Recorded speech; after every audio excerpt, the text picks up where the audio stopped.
Oh, big boy. Marvin is a 7-year-old male castrated domestic short hair who actually presented a guardian last night with an issue with having the inability to urinate.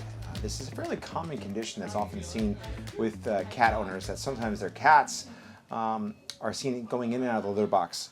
In this particular situation, Marvin's owners noticed that he was going in and out for the last week, having some real challenges urinating, and it wasn't really giving them a sense that Marvin was doing okay. So they promptly brought their cat to their veterinarian. The veterinarian subsequently diagnosed an obstruction and sent them our way. So Marvin had a urinary obstruction. On presentation, when he came to Guardian, he was quickly diagnosed, and they passed a urinary catheter through his penis into his bladder to help decompress the urine that was not coming out. And this is a bit of an emergency when this happens. So once they did that, they were able to kind of figure out what was the cause of that. There's a lot of different conditions that actually can cause various animals to not be able to urinate. And in this particular scenario, male cats get a feline lower urinary tract disease type syndrome. But Marvin not only had that, but had a series of large cystic calculi, which means that actually Marvin had bladder stones.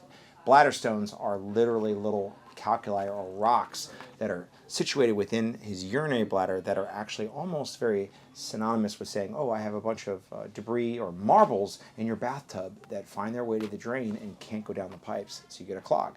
Well, he had a clog of his urinary tract. In this situation, he was unable to pee. So when they took their first nostril x-ray and they passed their catheter, they were actually able to see them. So this is an x-ray of Marvin right here, and when I zoom in a little bit on his bladder, and this is the back end of Marvin, you can see his tail is right here on the x-ray. Here's his bony pelvis, and this is his back. This is a side shot. And then right here, this little circular kind of structure shows a series of small stones all laid up upon each other. These stones, plus a series of small grit, was what was lodged in his penis and wasn't able to pee out. So we actually did a procedure today to help alleviate this and remove them. It's called a PCCL. That's the acronym. It's a percutaneous cystolithotomy. And it's a really cool minimally invasive technique that was developed about 10, 15 years ago at the University of Pennsylvania with some colleagues of mine and I. And what we did is take a very common human surgical procedure for children with endemic bladder stones, and we modified it to suit our patients because the patient's size is very similar to young children. And what it means is we make a small incision just above the pubis, right over the bladder, and allows us to put a port into the bladder. That port acts as like a minimally invasive conduit or an entrance point for a camera to go through. So as you can see in the video that you'll be showing in on this overlay, is that it shows this camera going into the bladder and seeing and visualizing these stones. The real benefit of this is multifactorial. The first is it's minimally invasive. And the reason why minimally invasive surgery is so attractive in people is because, frankly, it's less painful. We find that there's a faster recovery, there's a quicker return to function. So these particular qualities make this type of surgery excellent.